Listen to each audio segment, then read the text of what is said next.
the type to run up this check with you. I'm the type to come through with things brand new. I'm the type to make all your dreams come true. I'm the type. I'm the type.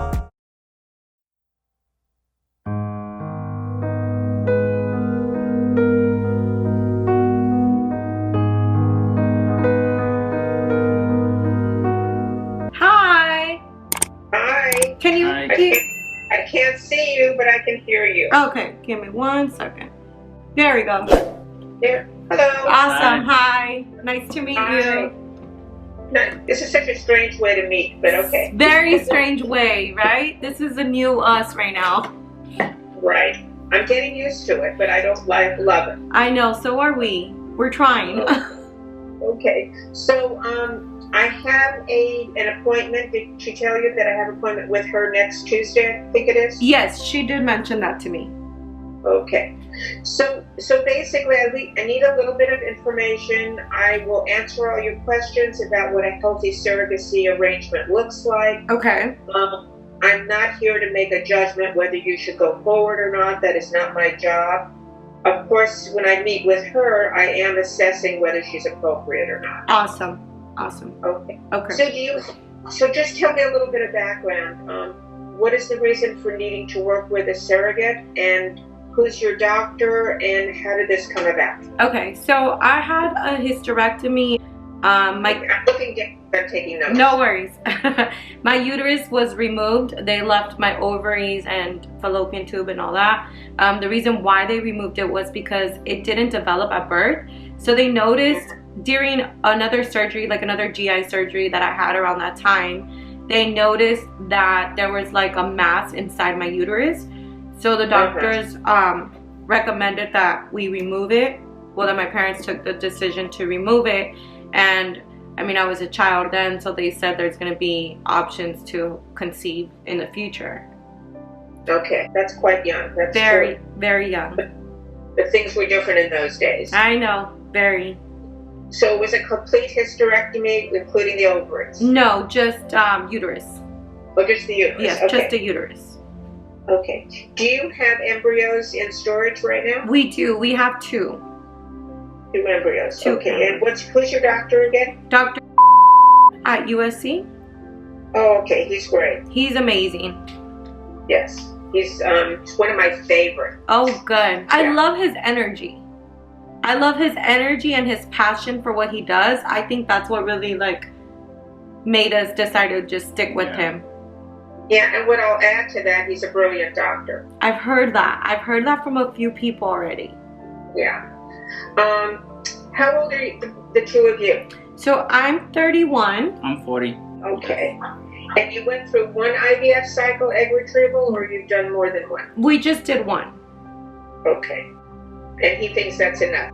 He said he feels comfortable with transferring both. It just all depends on us and what we wanted for our future. So tell me about your surrogate. How did this happen? How did you get involved? Is she a relative or is she a friend? She's a close friend. We've been knowing each other for about 6 years now. Okay, so did you ask her or did she offer? You know what? It's a weird way how it happened, to be honest. Knowing that surrogacy was so expensive, my mom wanted to offer. So we went in the first appointment, we talked to Dr. Paulson, and he was okay with it, but she's already over 50.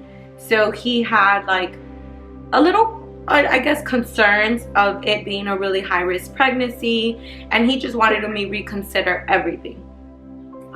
So we did, and I don't know if you've seen the surrogacy billboards driving downtown LA. I posted it on Snapchat, and she replied, and she's like, wow, I've always wanted to become a surrogate.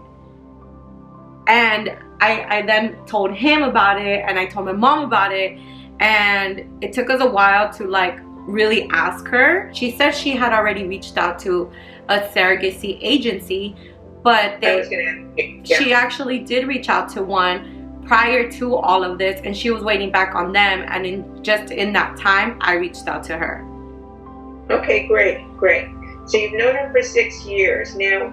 what is your financial arrangement with her? So there is a financial arrangement. Yes. What I always suggest, if there's a financial arrangement between recipient parents and the surrogate's family, is that you iron out all the financial agreement Okay. to a T. Okay.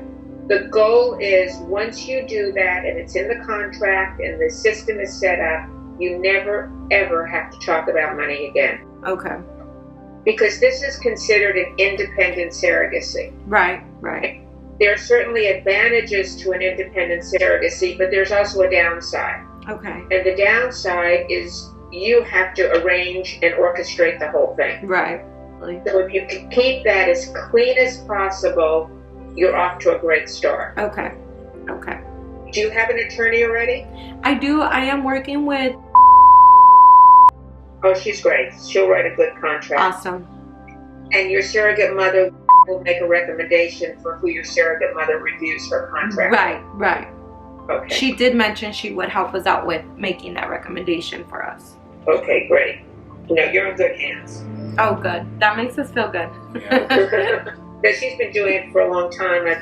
Like I say, I know all the players in town. Yeah. Whether it's the attorneys, the doctors. I've been doing this for over 25 years. Wow, that's amazing. In terms of your relationship, the way I like to divide it up, it's your baby. Any decisions about the baby belong to you. Okay. But it's her pregnancy and birth, which means any decisions about the pregnancy and birth belong to her with the consent of the OB. Okay. Okay. So she can't go skydiving unless the OB says it's okay. Yeah, right. And I hope he's not. I hope he does not say that. But if he does, you're going to have to let her go skydiving. And again, of course, I'm making a joke. Yeah. Absolutely. Okay. But if you look at it that way, I think it's a lot easier for you to understand where you have a say and where she has a say. Right. Because one of the biggest problems that happens in surrogacy is the anxiousness of the intended parent, and sometimes, and I'm not talking about you because I don't even know you, trying to micromanage the pregnancy. Oh, okay. You know, that makes did sense. you eat breakfast today? What did you eat? How many glasses of milk did you Yeah, today? that's too much. No, I actually have a really good relationship, so we talk every day. But I told her, I want you to enjoy the pregnancy as much as I'm, very excited for this. And I know that she knows what's good for her, for her kids, for herself. Yeah, you've known that you wouldn't be able to birth a child for many years. Right. So my guess is, and my hope is, that you have made peace with that and you're comfortable with that. I am very comfortable with it now. I think it was really, really hard for me growing up. And it wasn't until I was an actual adult that I started working. I took several self transformation classes that kind of made me more aware of my situation. I've talked to other doctors, I've got my medical record, and I realized that was a decision that had to be made at that time, and I'm very, very well aware of it, and I'm okay with it now. Yeah, and that's and that will bode well for you in terms of your relationship. Because you won't be envious, you won't probably try to step in, because she's had 2 children, she knows what she's doing, and she's done this before, and you will leave that part of it up to her. Absolutely. You trust her. Yes. Oh yes, definitely. And I think we're both really grateful, that she came upon, and once she met Dr. everything came out correct with her and her exams, and he was very, very happy. Now just his confidence now to move forward, it's at a better space where it was with my mom. It doesn't mean your mom couldn't do it, but your mom would have had to go through a whole battery of tests that your friend does not have to go through. Absolutely agree. In order to protect her. Yes. Not for no other reason. Yeah, so true. Let me go over the hardest part. And this is, okay, you're going to decide, do you know how many of the embryos you want to transfer, 1 or 2? We're doing 1 at a time. Okay, I think that's smart. It's a less risky pregnancy. And if for some reason the first transfer doesn't work, you have a chance for a second transfer. Right. Absolutely. So I think that's the safest pregnancy. If that single embryo takes and splits into 2, has she agreed to carry twins under those circumstances? She did agree. Dr. actually spoke with her about that the last time we were in his office, and she agreed to carry both. If for some reason somebody changes their mind and you decide to transfer both embryos, and they both take and 1 splits, and you have a triplet pregnancy, what do you want to do? I know. It's my job to ask these questions.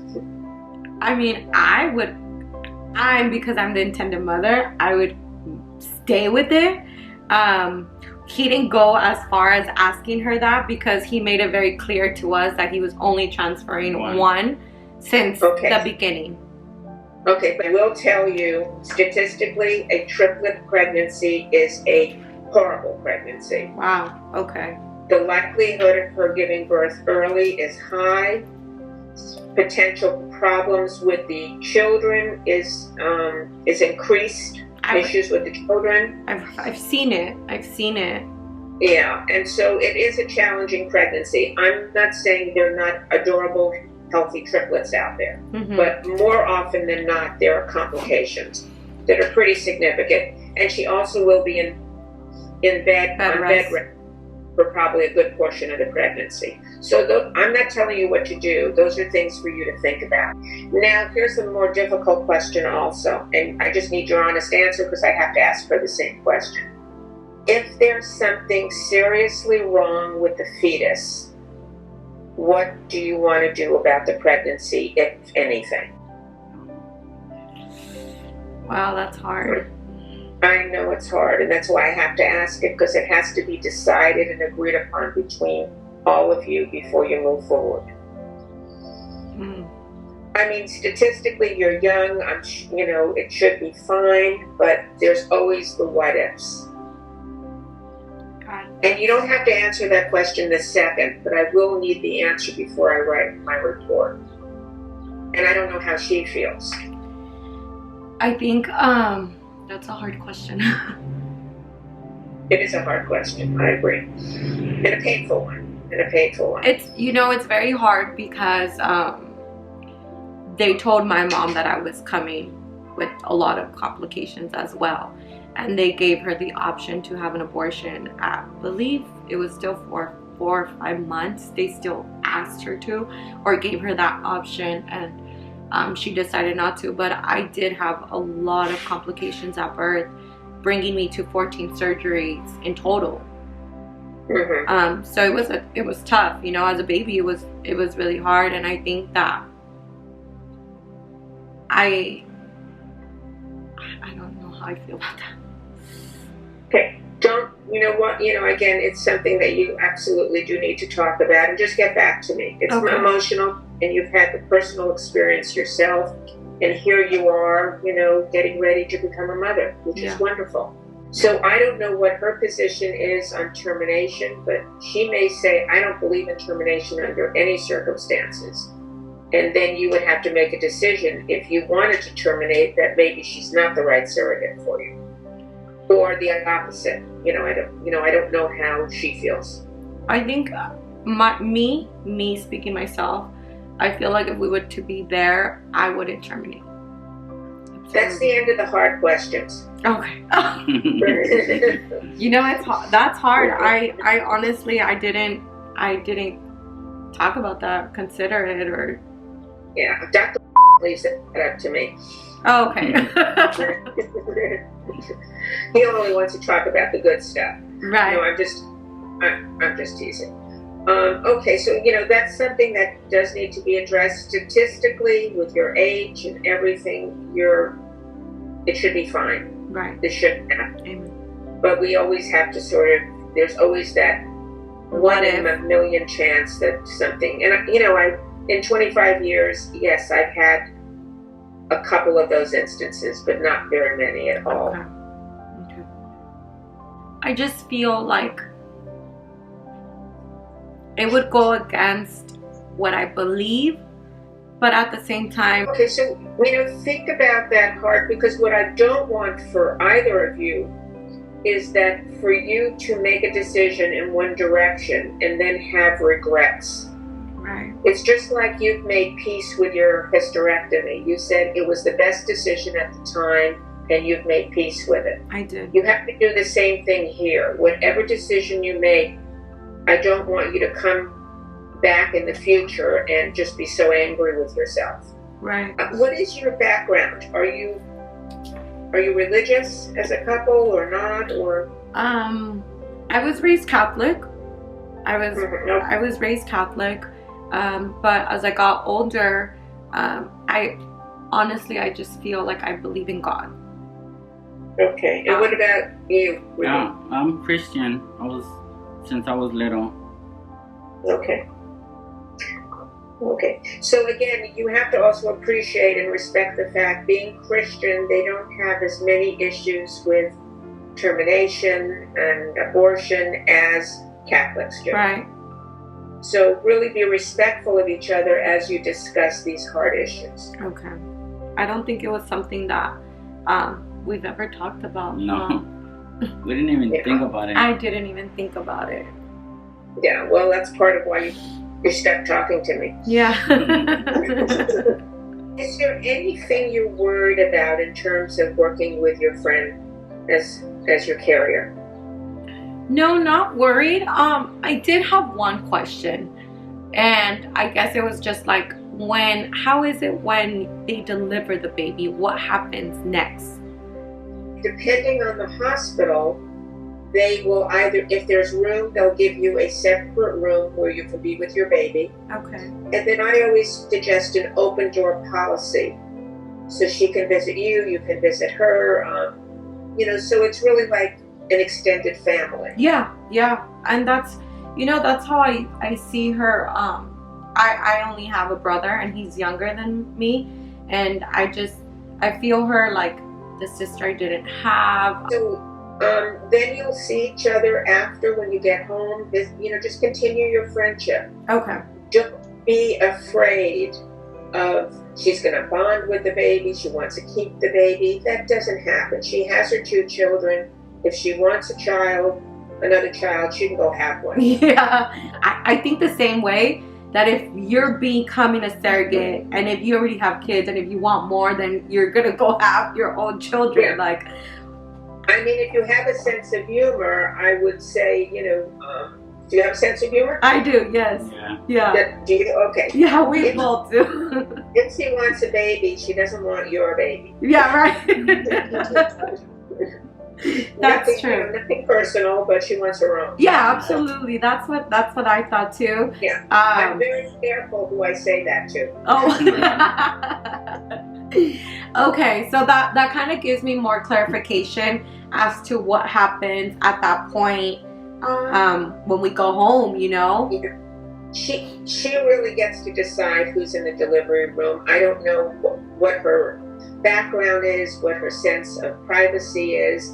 So she may want you in the delivery room, but she may not be comfortable having you there. Right. So we don't know. Yeah. And those are some of the things I'll be asking her. Okay. I know we did talk about it a while back, but this was before the whole COVID started. Yeah. And she said it's just so beautiful that she would love to have us both in there, Yeah. But of course that could change along the way, and I'm okay with that.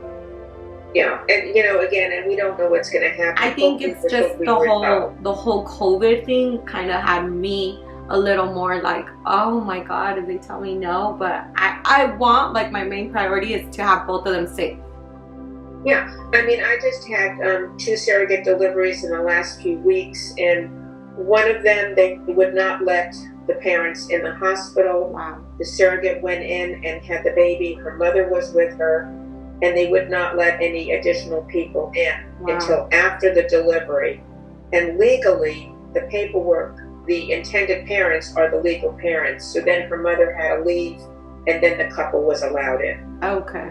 Okay. And then in the other case, they allowed the couple in, but they would not allow the couple into the delivery room. They had to stay in a separate room, and then they brought the baby to them. So again, It's different. you have to expect the unexpected and just figure it out. The bottom line is a healthy baby. Absolutely.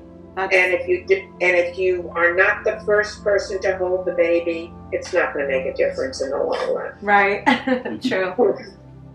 You know, everybody goes in with this storybook on how they want the delivery to be, and who hands the baby, who gets to hold it first, and all of that. And I go, you know, this is an unusual way of having a baby. You'll just have to go with the flow. Yeah. That's what he told me. That's what you told me, right? Yeah. Because in January we were both allowed at the fertility appointments, and then halfway through they're like, yeah, he can't come in anymore.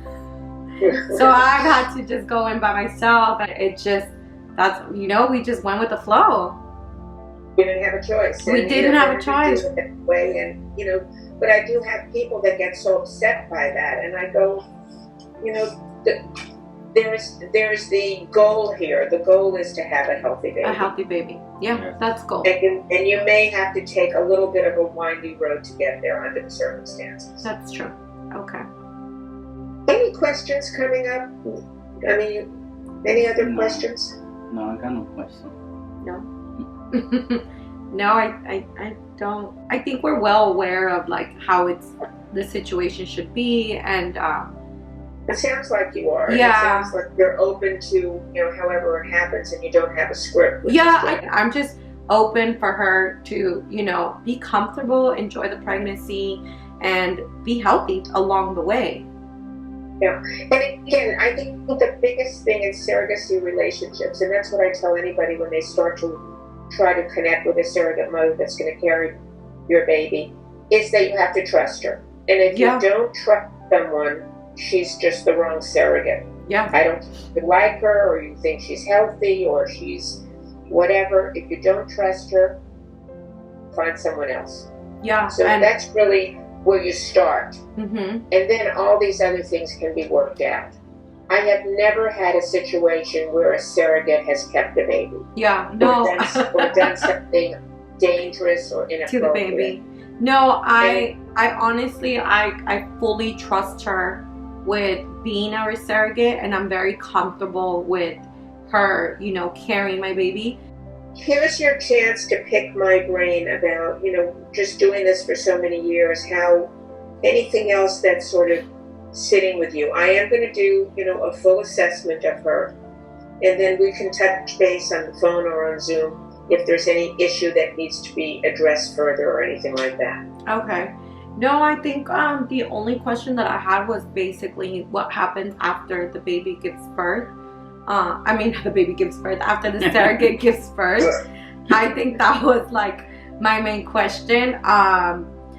Yeah, and you don't want to just ignore her and run off with your baby. You want to be respectful. Yeah, you see, that's kind of where I was, where I feel like I'm very, I just want to make her feel comfortable, and I don't want her to feel abandoned. Don't forget that it's a win-win. Yeah. You hopefully will get your baby, and she will hopefully have a life experience that she will feel good about for the rest of her life. Absolutely. And that's pretty powerful. So don't take that away from her. Okay. So and a lot of people think that they're the only ones they're getting the baby, and they're the only ones who are benefiting. No, the surrogates benefit too, and I don't mean financially. I mean the empowerment of being able to give someone this gift feels so good. It's a beautiful feeling. Yeah. It's a beautiful feeling. So she gets that, and don't sell that short. Okay. What is your timing on when you're doing all this? Do you have an idea? Yeah, so our timing as of right now, we will be back on her next cycle, and we're hoping that it's the ending of this month.